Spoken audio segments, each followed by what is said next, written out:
Geographically, there's very few places in the world where you can paddle into waves of a certain size, where it's clean enough or where it stays up long enough for you to get in.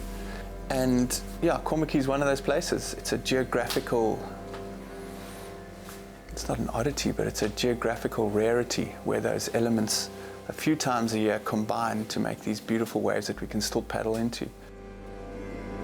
I really believe at this point in my life I've been given a gift to surf big waves, and it's what I absolutely love to do. When I'm out there and the waves are really big and I know I'm pushing my boundaries, that's when I feel most alive, and that's when I feel most aligned with my God-given purpose.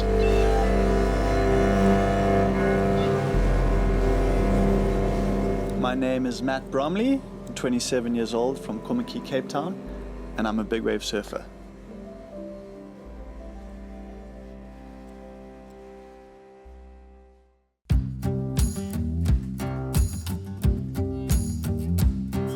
We moved to Komaki when I was 12 years old, to a house on the beach. We could open our front gate right onto the sand, and we had an amazing deck that looked straight out onto sunset. And I used to come home from school and see the guys towing in with the rubber duck. Those guys were pioneering tow-in surfing at that time.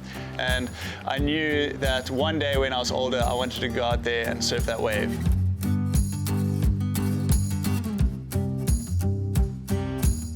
I've been surfing sunset now for 12 years, and I've always had a dream to paddle a really, really big hollow wave out there.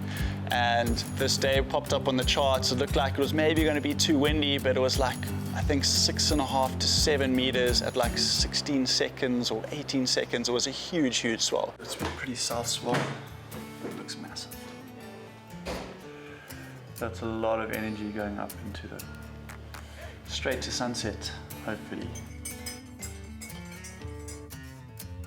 We're just here at the lookout up at the church, checking out sunset, and no one really knows whether it's actually paddleable because we're just seeing some humongous sets coming through, barreling through the lineup. So I guess we're just trying to figure out what's the best plan of action from here. But it looks wild out there. It looks big and wild. I remember launching from the Komaki slipway with Alan van Geysen, and I was so glad he was driving because there was just full whiteout for about 2 kilometers out to the horizon. You literally, it just looked like an absolute chaotic mess. And then when we got to sunset, it was just groomed, massive, massive peaks coming in, and it was so exciting. A couple of the old boys, the old legends, were already out there towing, and they were absolutely raving. I was amped to check it out for a bit. I'd never seen waves like this out in front of my house before. Simon Lowe comes up to me, he's like, "Come, we're gonna get you the biggest wave of your life." I was like, "I just want to chill for a bit," and he's quite a persuasive guy. His nickname's the Coach. So next thing I knew, I was behind the ski, and the first wave that came to us, I just saw Simon getting so pumped. He was like, "This is it, this is it." I saw the horizon capping, and I've never seen it doing that at sunset before, and I was like, "Oh my gosh, something really big is coming." And he towed me in at a really good pace, and I remember letting go, and I was at the top of the wave, and then I just went over the edge.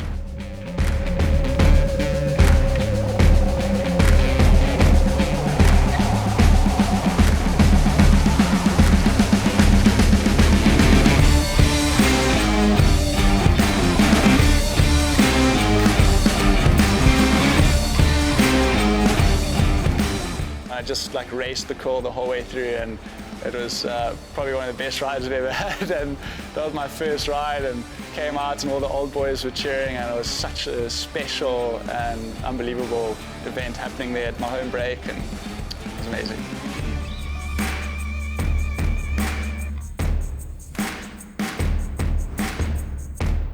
We came into the slip, and I think within a minute, there was suddenly everyone had a beer, and I was like, whoa, that was like magic. How did everyone get a beer so quickly?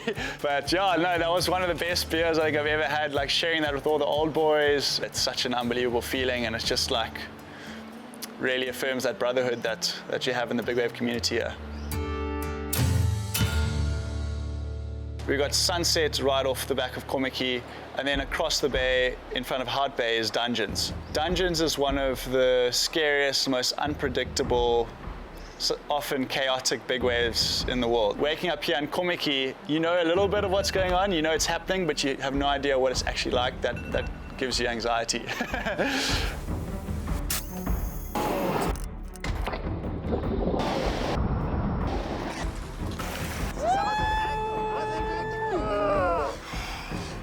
You suit up in the harbour, wax up your big board, and then you jump on the ski, head around out there. And then only once, after all this anticipation, once you get into the lineup, then you get an idea of what's really going on out there.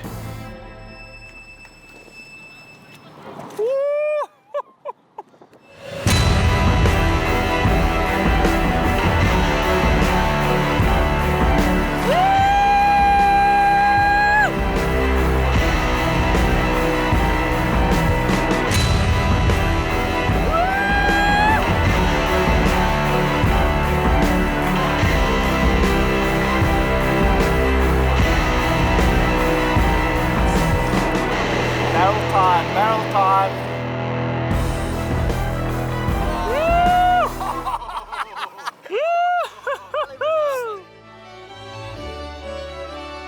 Reckon we're sitting in the right place, huh? It's super raw, big ocean lumps and massive shifting peaks. You often feel like you're just floating in the middle of nowhere. And you're surrounded by these massive mountains, so you feel like you've been transported to Jurassic Park. That wave, more so than Sunset, bottoms out, and you really have to paddle down the face in order to make it. It's a very, very challenging wave. So it's super unpredictable. You never know what you're going to get. And when you get pumped out there at Dungeons, you really know about it. When you're talking about Dungeons, you don't have a clue what's going to happen there. Not even when you paddle for a wave do you have a clue what's going to happen. I mean, the whole thing can change halfway down the wave. There's just no way of avoiding it. Gigantic beating, you know.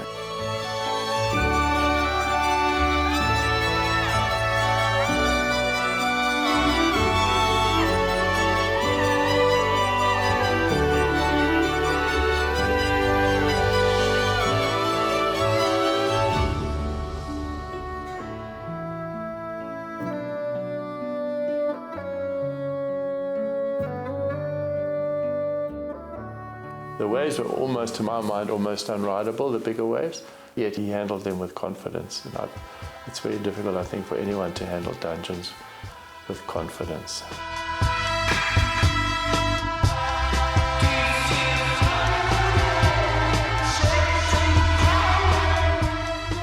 Everyone was super excited to have a kind of contest video sesh vibe happening at Dungeons, and yeah, it was just such an amazing day with all the boys having a good time, and there was a little bit of competition feeling in the mix as well, so it was really, really cool. Surfed for about 8 hours, and a few weeks later we had the prize giving, and I ended up winning the Waterman of the Session award, winning 50,000 Rand, and then yeah, I used that money, well, a portion of it to buy my engagement ring for my wife, so it all worked out really, really well. And yeah, it was amazing to have a session out there with all the boys in the competition arena. I definitely draw a lot of inspiration from the older crew in Komiki, especially starting with my dad. I mean, he took me out to Oudtshoorn when I was super young and out to the factory and helped me to overcome the fear in those early years. And it's pretty awesome now. He's 63 and he just surfed Dungeons for the first time, so he's absolutely sending it. It's amazing to see. I was 63 when I surfed Dungeons. Well, I didn't really surf it, I got one wave. Yeah. So your son brought out the inner big wave surfer in you then?